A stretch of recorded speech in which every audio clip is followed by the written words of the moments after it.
His fingertips didn't rush. They traced, measured, waited. Like he wasn't trying to take anything, only teach my body how not to flinch. The sheets tangled around my legs, half forgotten. The air between us was warm, still, and full of something I couldn't name yet. Something slow, deliberate, inevitable. He didn't kiss me like a man in love. He kissed me like a man teaching me how to breathe in a world that would never be gentle. And I let him. One night didn't change. Me. But the way he looked at me, like I might be worth the patience. That was the beginning. I didn't cry when I left. I thought I might. I expected to, but I didn't. The hallway was dark, lit only by the dim sconces that flickered with that golden, tired glow I'd come to recognize in this house. A house too big for its own warmth. My bare feet touched cold marble with each step. The silk hem of my robe brushed the back of my calves. I moved slowly, not because I was afraid someone would stop me, but because I hoped, irrationally, that he might. He didn't. The suitcase I kept hidden in the back of the linen closet was already packed, just a few clothes, an envelope of cash, and my mother's brooch sewn into the lining of an old scarf. I hadn't planned to leave tonight, but the truth, once heard, doesn't unring itself. She's just a responsibility. His voice wasn't cruel. That was the worst part. It was calm, measured, the same tone he used to dismiss a meeting or order tea. I'd paused outside the study. The door wasn't closed all the way. I hadn't meant to listen, but I did, and now I couldn't unknow it. Inside that room, he was speaking to someone on the phone. I never found out who. Maybe his lawyer. Maybe his brother. It didn't matter. I stood there for 10 seconds, maybe 12. Long enough to feel my heart twist in on itself, but not long enough to let it shatter where he might hear it. I had thought last night meant something. We'd never shared a bed before. Not really. Our marriage, arranged, practical, clean, was never meant to become intimate. He made that clear the day I signed the agreement. This isn't about love, he'd said. It's about balance. You get what your mother needs. I get what my board wants. We keep each other out of trouble. I should have believed him. I did, at first. But months pass slowly in a house like that. Every room echoes. Every dinner in silence is a performance in restraint. And eventually, loneliness convinces you of things you shouldn't believe. Then came the storm. The power went out just past midnight. Wind howled through the rafters like something ancient and grieving. I couldn't sleep. I lit candles, wandered the halls, found him in the parlor, kneeling by the fireplace, coaxing flame from half-wet logs. His right hand was burned. Not badly, but enough for him to wince as I reached for it. "I'm fine," he said, but he didn't pull away when I held his wrist. We didn't talk much, just sat by the fire as it caught, shoulder to shoulder, sharing silence that, for once, didn't feel empty. He didn't touch me that night to claim me. He simply wrapped a blanket around both our bodies and fell asleep. It wasn't passion. It wasn't even comfort. It was presence. And to me, that was enough to believe in. Until it wasn't. I left the ring on the kitchen counter, next to the still steaming cup of chamomile I'd made him 2 hours before. He hadn't touched it. Funny. For weeks I'd imagined this exact moment in 1,000 worse ways. Yelling, begging, slamming doors. And here I was, leaving so quietly, even the walls seemed surprised. The taxi idled in the snow. The driver didn't say a word as he loaded my case. I climbed in, clutching my coat around me, letting my breath fog the window as I looked back once. Just once. at the place I had tried to make into something like a home. It wasn't cold that made me shiver. It was clarity. When Graham Easton asked me to marry him, when he accepted my offer to marry him, I told myself I was choosing agency. That helping my mother get the medical care she needed in exchange for 1 year of my life wasn't sacrifice, it was logic, honor even. I didn't need his affection, I didn't need his warmth. Just a roof, a signature, and enough dignity left to stand on. But somewhere between the paperwork and the quiet dinners, I started hoping. Maybe I could thaw him. Maybe kindness, patience, devotion, maybe all of that could melt his restraint. It's a funny thing, the way women are taught to believe that love can be earned by being good enough. I wasn't good enough. Not because I failed, but because that was never the bargain. The car pulled away. The tires whispered across the snow like someone saying goodbye too softly to be heard.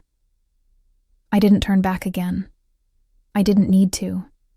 Inside the house I had just left. The man I married was likely still in his study, still thinking, still measuring, still sorting people into categories, assets, liabilities, responsibilities. I wasn't angry. I wasn't even heartbroken, just empty. And sometimes, emptiness is the clearest kind of truth. He didn't choose me. And tonight, for the first time, I chose myself.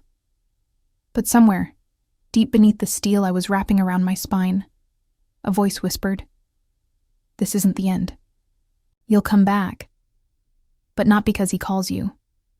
You'll come back when you're ready to stay on your own terms. And when that day comes, he won't be the one who gets to decide."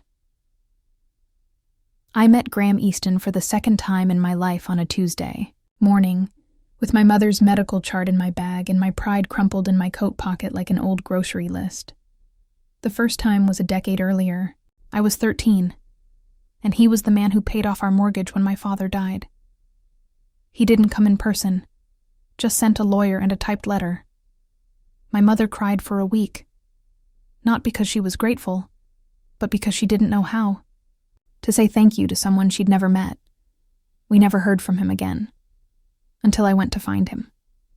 The Easton Tower in Burlington wasn't as tall as I expected. For a man who controlled 8 corporations and sat on 3 charity boards, the building was surprisingly unremarkable. But his office was not. It was glass and steel and silence. The kind of place where words didn't echo, because they didn't dare repeat themselves. He stood when I entered, tall, impossibly still, his suit charcoal, his eyes colorless in that winter light. Claire Bennett. "Mr. Easton, thank you for agreeing to see me." He didn't offer his hand, just gestured toward the chair across from his desk. I sat. I didn't tell him how fast my heart was beating, or how rehearsed my speech was. I'd practiced in the mirror for days, tightening every word until it didn't sound like begging. "My mother is sick. Her kidneys are failing. She needs treatment. It's not covered." "You have insurance?" "Not enough." "You came here for help. It wasn't a question." I nodded. "I came here because you helped her once. I hoped maybe you would again." He studied me for a long time. Not leering, not judging, just assessing. Like I was a figure in a spreadsheet he couldn't balance. "What would you offer in return?" That was the moment I could have left. Could have thanked him for his time, swallowed my shame, and walked away with nothing but self-respect and a list of government aid programs that would arrive too late. Instead, I said it. "I'll marry you." The silence that followed was colder than the wind outside. He didn't laugh, didn't blink. "You're offering me marriage. I know how that sounds." "Do you?" I nodded, slowly. "Your board's been pressuring you for stability. Public image, the next phase. You've refused to settle down. A wife would help. And you? I need money. She needs time. This buys both. For a moment, I thought I saw something shift in his expression. Not surprise, but recognition. As if he'd already considered this scenario long before I walked in, and now I was merely saying the quiet part aloud.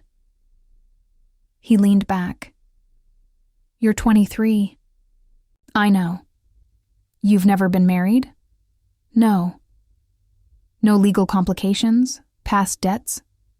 Nothing that touches you?" Another pause. Then, with surgical clarity, "I don't do intimacy. I don't do anniversaries, romantic vacations, or pretend affection at galas. If you sign, you agree to be a name, a presence, a professional placeholder." I swallowed. "That's fine. We'll live in the same house but on opposite schedules.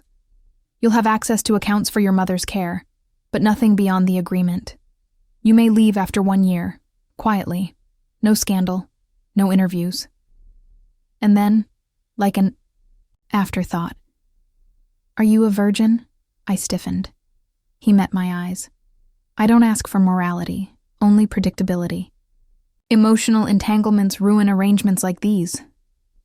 "Yes," I said quietly, "but I'm not here to trade that. I'm here to trade time."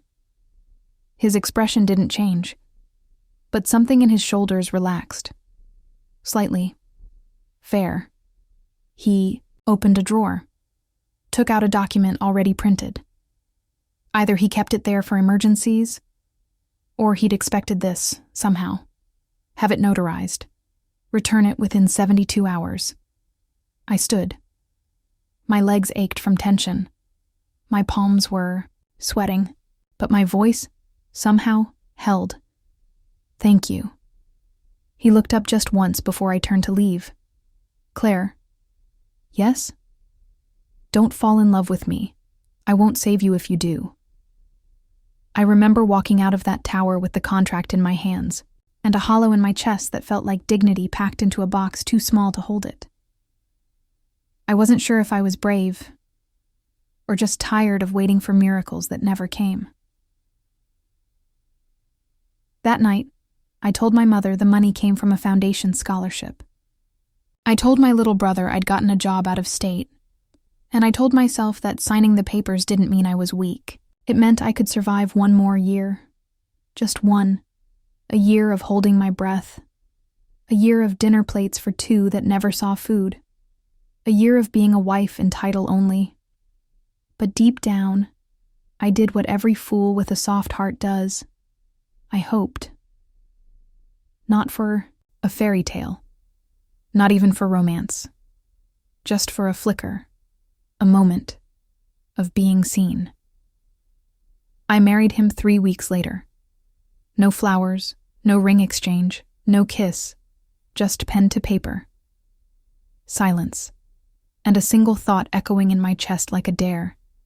He didn't choose me, but maybe, if I stayed long enough, he might. The snow had started falling before sunset. By midnight, it covered the grounds like silence made visible. Every path, every hedge, every window ledge softened by white. I couldn't sleep. Graham had been gone all day. Meetings, I assumed. He never told me. He didn't need to. Our marriage ran on parallel tracks. We occupied the same house but never crossed its rooms at the same time, as if proximity might risk waking something we both agreed to leave dormant. That night, though, something was different. The power went out at 12:13 a.m. I remember the exact time because I was still awake, staring at the ceiling in the guest room that had become mine. A flash of light outside. Then darkness. The kind that swallows sound. I wrapped myself in my robe and stepped into the hallway, guided only by memory and instinct. The entire mansion had fallen into a hush. No hum of heating, no faint buzz from the kitchen appliances. Just snow pressing, against glass and wood, and wind like a whisper through a door someone forgot to close. I didn't expect to find him awake, but I found him in the parlor, crouched in front of the fireplace, sleeves rolled up, coaxing life from a reluctant flame. For a moment I thought of turning back, but something in the slope of his shoulders stopped me. He looked tired. Not the sharp, calculated exhaustion of a man overworked, but something softer, older, as if fatigue had reached bone and refused to leave. "Do you need help?" I asked softly. He didn't look at me, but he didn't say no. "I'm fine," he muttered, adjusting the logs with a fire iron. Then he hissed, just a bit, and drew his hand back quickly. I stepped closer. "Burned?" "It's nothing." "Let me see." He didn't argue again. He just held out his right hand like it no longer belonged to him. The skin at the base of his thumb was red, already beginning to swell. I reached for the first cloth I saw, a napkin left from dinner, and pressed it gently against the spot. His hand didn't flinch. We were silent.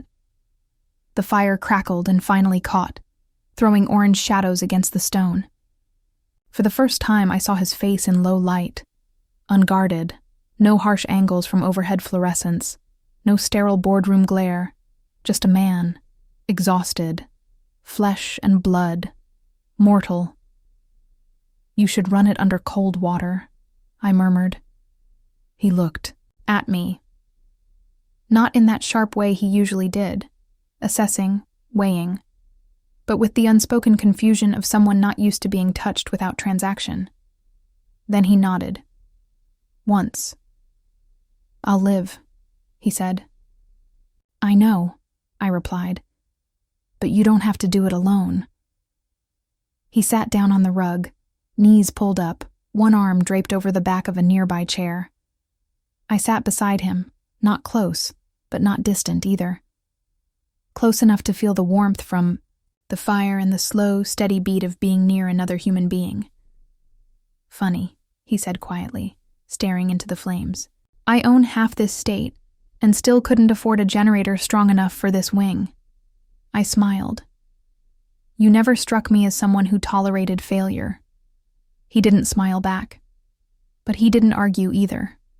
"I tolerate what's inevitable," he said. There was something in his tone that invited a reply. Not conversation exactly, but participation. So I said the first thing that came to mind. My mom used to say snow was God's way of telling people to hush.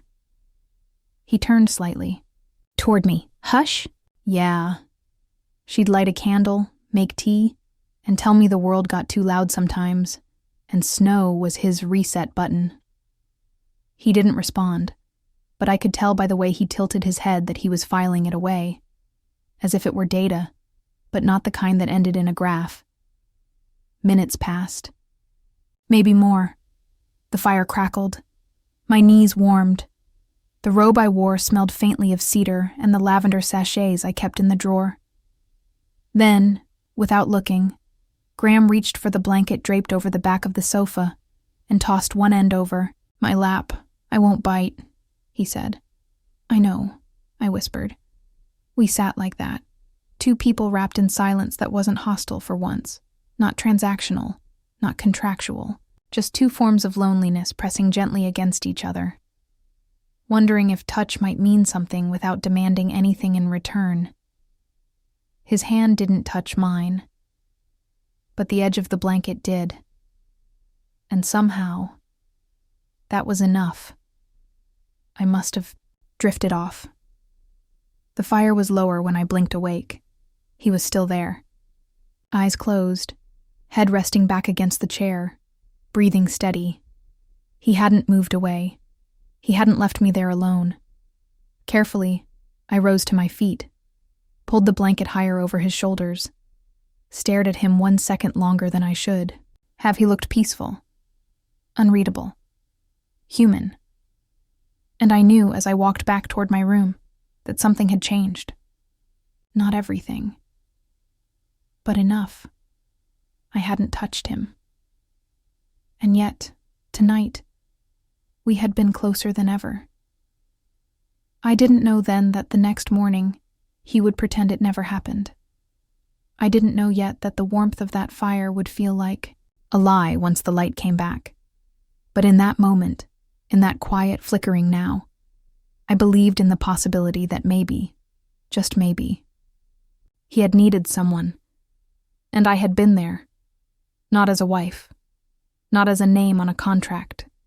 Just Claire. Just a woman who stayed. By morning, the snow had stopped. The fire in the parlor had burned down to soft embers. The light through the stained glass, windows stretched in long dusty columns across the rug. It felt like waking inside a memory I hadn't lived long enough to forget. Graham was gone. The blanket lay folded over the armchair. Neatly. Precisely. Like a scene reset by someone who didn't want it to look like anyone had been there at all. I stood for a long minute, looking at the empty space where he'd slept beside me just hours before. Not touching, not speaking, just existing. And for a moment last night, that had been enough. Now I wasn't so sure. I found a cup of tea on the kitchen counter. Chamomile. Still faintly warm. No note. No trace of his presence except the faint steam that rose like a sigh that hadn't finished leaving. That was Graham, though. Always present, never reachable. Like a lighthouse I could see, but would never touch. By the time I saw him again, it was afternoon. He was in the library, where the walls smelled of old paper and bergamot and something colder, like order, or the absence of mess. He didn't look up when I stepped in, just turned another page of the morning paper, as if we hadn't fallen asleep inches apart less than 8 hours ago. "Did you sleep?" I asked quietly. He didn't answer at first. Then, eventually, I nodded, waited. Nothing else came. "I left you tea," he added, eyes still on the paper. "I saw." Pause. "Thank you." It was like watching someone slowly close a door they never quite opened. I wanted to ask him why. Why he didn't stay a little longer. Why he didn't say anything when I left the parlor. Why he folded the blanket like it had never been used. But questions like that didn't have places in conversations like ours. Because if I asked, I'd be admitting it mattered. And if he answered, I might not like what he said. So instead I said, "I'll be out this afternoon. Groceries." He nodded. Nothing more. And just like that, the distance returned. Like a familiar coat I never asked to wear but knew how to button up, collar high, hands in pockets, ready to brave the cold. At the store, I found myself wandering slower than usual. Touching fruit I didn't need. Reading labels I didn't care about. Watching older couples choose between soups like it was a small, sacred ritual. I envied them. Not for the romance, but for the simplicity, the choosing, the being chosen. "Check out." The cashier smiled. "Cooking for two?" I blinked, then smiled back, small. Something like that.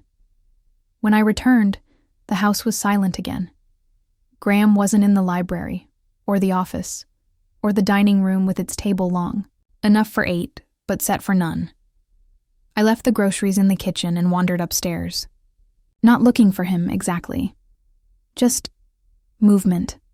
Life. A sign that I hadn't imagined last night. That it wasn't just warmth from a fire and exhaustion from silence. That it had meant something.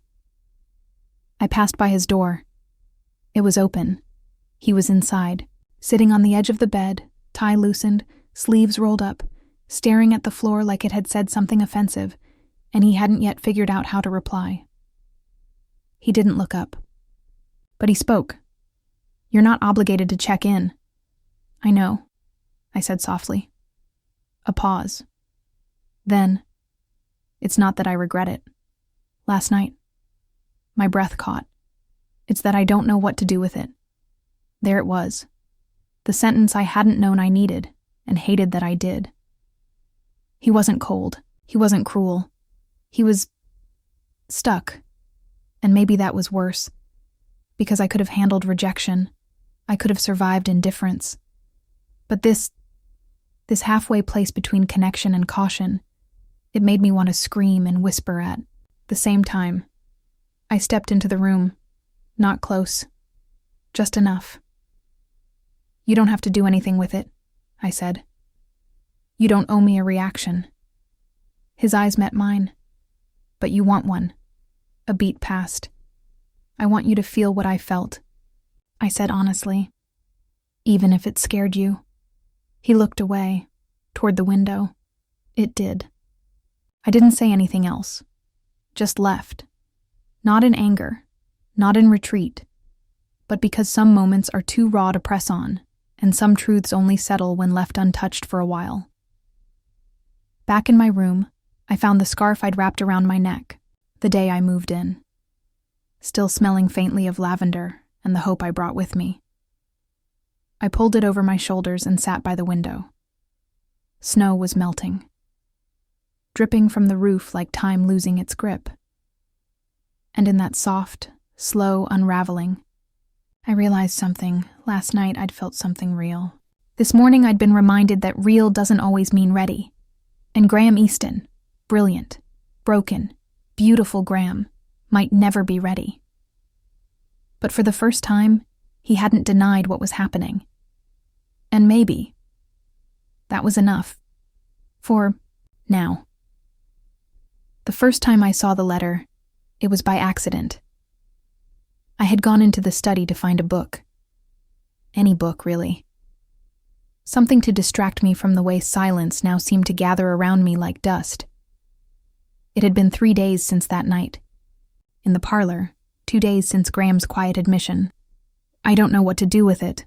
Since then, things had fallen back into their rhythm. Controlled, polite, carefully distanced. As if intimacy had been a fever we both endured and quietly decided not to mention. I opened the bottom drawer of the mahogany desk to look for the poetry collection I'd left there weeks ago. And instead, I found the envelope, cream-colored, handwritten, edges worn, as if it had been opened many times but never completely read. It was addressed to Graham Easton, in my mother's handwriting. Froze. For a long minute I didn't touch it, just stared, as if by sheer willpower I could force it to explain its own existence. Then I reached for it. I already knew the shape of my mother's cursive before I read a word. I had watched her write hundreds of grocery lists, birthday cards, gentle reminders, taped to the fridge. There was always a tilt to her F, a softness to her S. Seeing it here, addressed to him, was like hearing her voice in a room she'd never entered. I opened it with hands that didn't feel like mine. "Mr. Easton, I am writing, not to express gratitude, but concern. I understand you are considering a marital arrangement with my daughter Claire. I know she has come to you with a proposal, and I will not stand in her way. She is of age. She has always been strong-willed. But she does not understand the cost of being chosen for convenience. And you, I believe, know exactly how much that costs. So I ask only this. If you cannot give her love, give her freedom. Let her walk away with her spirit intact. Do not take what she offers if you cannot honor it. Margaret Bennett, I read it once. Then again, it wasn't dramatic. It wasn't even accusatory. It was just my mother. Quiet, dignified, clear. And it should have been sent before I signed anything. Before I moved into this house. Before I started telling myself that proximity could grow into affection if I tended it carefully enough. But this wasn't the twist. The twist was in the postmark. It had been delivered. Months ago, and Graham had kept it, not unopened, not discarded. Read, known, ignored. I waited until dinner to confront him. The table was set as always. 2 plates, 2 wine glasses, too much space between them. Graham was already seated when I walked in. He was reviewing a file, probably some new acquisition or board report. I placed the letter gently on top of the file, blocking his view. He looked up, met my eyes, didn't flinch. "I found it," I said. A pause. Then calmly, "I assumed you would." "You read it?" "Yes." I waited. He didn't speak. "You didn't tell me," I said. "You didn't say a word." "No." My fingers curled against my palm. "Why?" He leaned back slightly. Not defensive, just composed. In that way he always was when emotions started to seep into the room. "Because I knew what she wanted me to say," he replied. "And I wasn't ready. To say it, I blinked. She didn't ask you to love me, just to give me the chance to leave before you broke something." His voice was quiet, but firm. "And I didn't break you, Claire."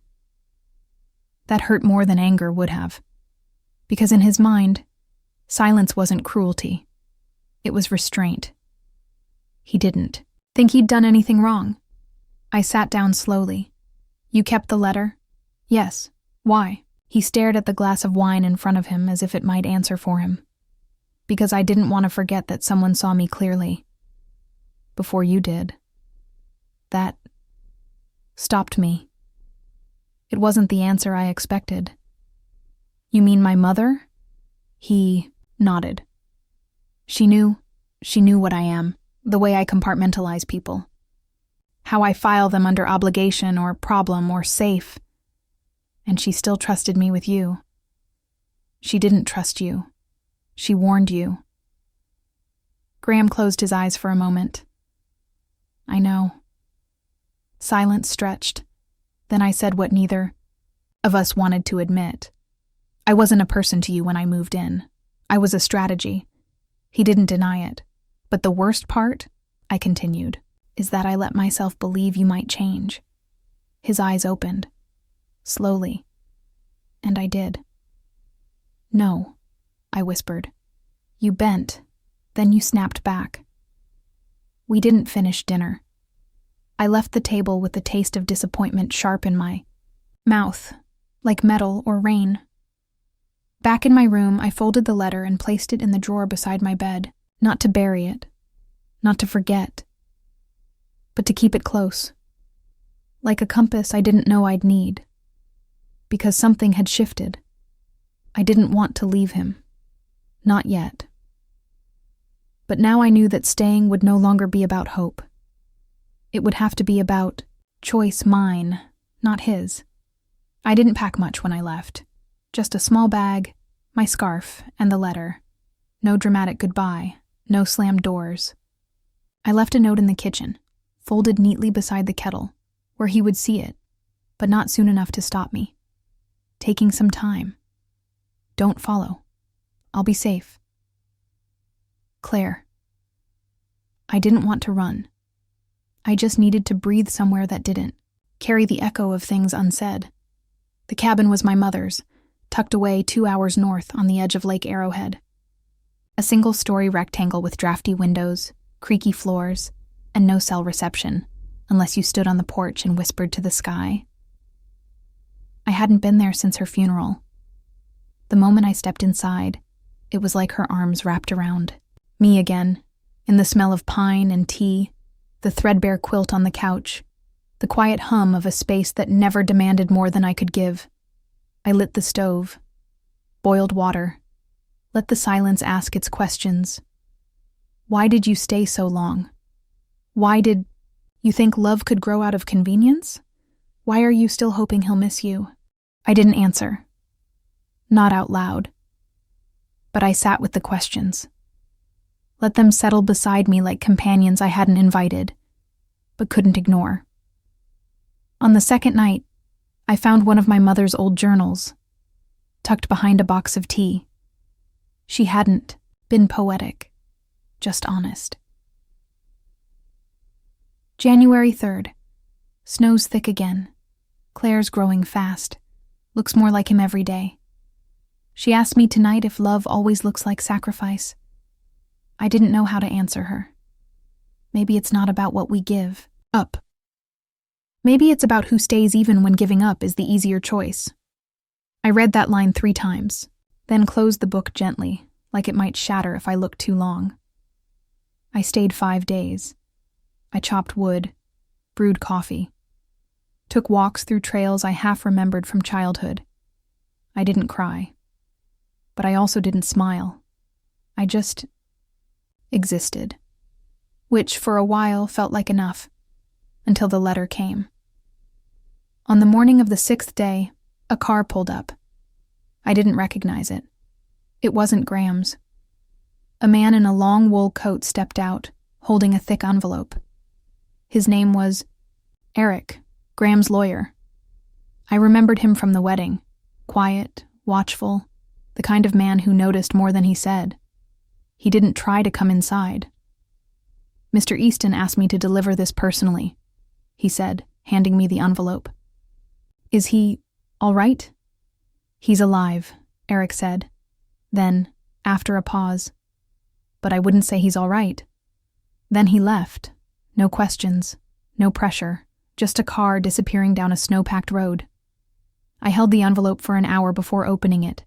Inside wasn't a contract. Not a check. No request. No condition. Just a letter. Written by hand. In Graham's unmistakably exact script. "Claire, I've spent most of my life confusing silence with control. I thought that if I stayed quiet, I couldn't be wrong. That if I stayed still, I couldn't hurt anyone. That distance was safety. Then you came in and made everything loud in the quietest ways. You asked nothing. You filled the room without speaking. You changed the temperature just by staying in it.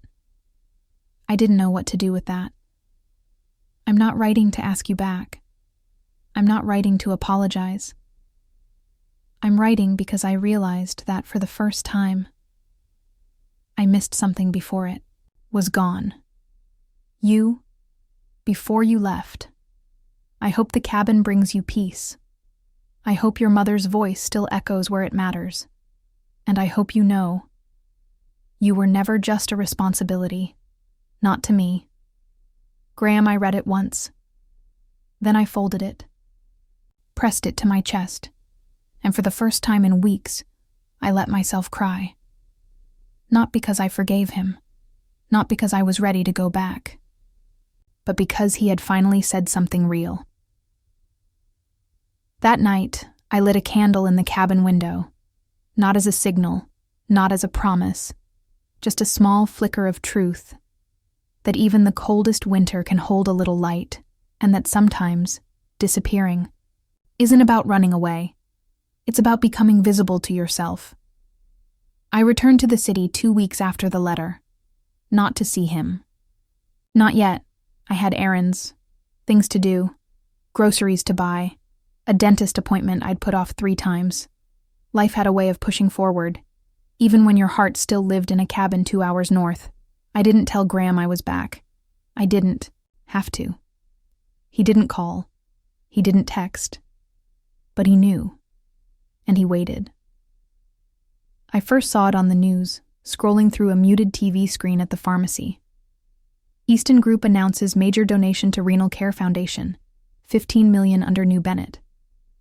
My fingers paused on the lip balm I was holding. My heart, too.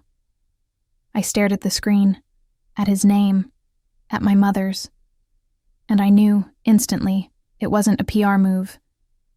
Graham didn't care about appearances. Never had. He didn't make gestures. He made decisions. And this was one. That night, I walked by the Easton Tower, not to go inside, just to see if the lights were on. They were top floor, corner office, one lamp glowing against the skyline like a promise no one heard but me. I stood there in the snow, arms crossed, breath steaming in the dark. He wasn't chasing me. He was making room for me. And somehow, that was more powerful than anything he could have said. 3 days later, I returned to the boutique I used to work at before the marriage. The owner, Maggie, was folding scarves when I walked in. "Look who remembered how to find us," she said, grinning. I smiled. "Do you still need help on weekends?" She tilted her head. "I thought you were, what's the word? Settled." I shrugged. "Turns out roots don't grow without sunlight." She didn't ask questions, just handed me an apron, like I'd never left. He came on a Sunday. I was sweeping the front step when I saw the car. It wasn't the sleek black one he usually used. Just a silver sedan. Modest, borrowed, unfamiliar. He stepped out wearing a navy coat and no tie. His hair was a little longer.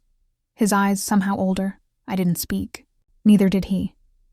He stood on the sidewalk, hands in his pockets, as if he knew he had no right to come closer. Then, softly, "I didn't know if you'd want to see me." I leaned the broom against the door frame. "I didn't know either." He nodded, looked down. "But I waited anyway," he said, "in case the answer changed." I stepped off the porch, boots crunching over salt and slush. We stood less than a yard apart, and yet it felt like a lifetime had passed between us. "Why? The fund?" I asked. He didn't hesitate. "Because she warned me and I didn't listen. Because she loved you enough to give you away." And I thought, maybe it was time I gave something back. I swallowed hard. "It wasn't for me?" His voice softened. "It was for who made you." That landed. And for the first time, I saw him not as the man who hurt me, but as the man who had learned how not to. He didn't ask to come in. Instead, he held out a small envelope. "Not a letter," he said. "Just a receipt." I opened it. Inside was a deed. He had transferred the cabin, my mother's, to my name. Officially, irrevocably. I looked up, stunned. "You didn't have to." "I did," he interrupted gently. "Because it never belonged to me." Silence stretched. Not cold, not awkward, just full. Then he said something I didn't expect. "I'm not asking for another chance, Claire." He met my eyes. "I'm asking if I can wait near the door, in case you ever open." I stepped forward, just one step. No kiss, no tears. I reached out and touched the edge of his coat, lightly, like one tests a fire that no longer burns but still warms. And I said, "You're already standing closer than you think." He nodded, backed away, got into the car. He didn't ask when we'd talk again. He didn't look back. He drove away slowly, like someone who finally understood that presence isn't about arriving. It's about remaining. That night, I sat on the floor of my apartment with the deed in one hand, and the scarf my mother gave me in the other, and I whispered, "To no one and everyone. He waited, Mom, not to win, just to deserve." The second time I chose him, there was no contract, no deadline, no bargain to be made. It was a Thursday, late afternoon. The city was just starting to dip into spring, though snow still lined the sidewalks like a memory that refused to melt. I walked through the gate of the Easton residence, no longer our home, not yet his alone. Just a house made of stone, memory, and silence. The same silence I used to fear. The same silence I now understood. He didn't know I was coming. That mattered to me. That it wasn't prompted, expected, or orchestrated. That I wasn't summoned. That I returned because I wanted to, not because I owed him closure. I carried no suitcase, no ring, only a folded letter. Mine this time. And a warmth in my chest that hadn't been there the first time I crossed this threshold. The butler wasn't home. The housekeeper had the day off. The lights were low. I found him in the garden. He was on his knees in the soil, sleeves rolled up, dirt on his palms, planting something small and green into the earth. He didn't see me at first, and I didn't interrupt. I just stood, watching a man who once lived above all things, now quietly choosing to kneel, hands deep in something that would take months to bloom, something he might never live to see flower. But still, he planted. And I knew. He had changed. I cleared my throat gently. He looked up, not startled, just surprised in the kind of way that feels like hope trying not to get ahead of itself. "Hi," I said. He stood slowly, brushed his hands on his jeans. His eyes scanned me like a familiar book he thought he'd lost, but wasn't sure if he was allowed to read again. "You're here," he said, softly. "I am. Why?" I took a breath, reached into my coat and handed him the letter. This isn't a love letter. This isn't a confession. This is me saying, I see you now, not the man on the news, not the name on my marriage license. You, and I like who you're becoming. I want to be near that man, not because he needs me, not because I can fix him, not because he broke me, but because I think we might be something whole. Even if it's quiet, even if no one claps for it. I don't need flowers. But if you're still planting them, I'd like to stay long enough to see one grow. He read it all, carefully, twice, then folded the paper and slid it into his jacket. "I'm not good at this," he said quietly. "Neither am I," I replied. We stood there for a moment, in the garden, where spring hadn't quite arrived. Then I walked to him, stood close, not touching. He looked at me. "I never deserved you," he whispered. "I wasn't asking you to, and I may not know how to. Love you right," he continued, "but I know how to keep trying." I smiled.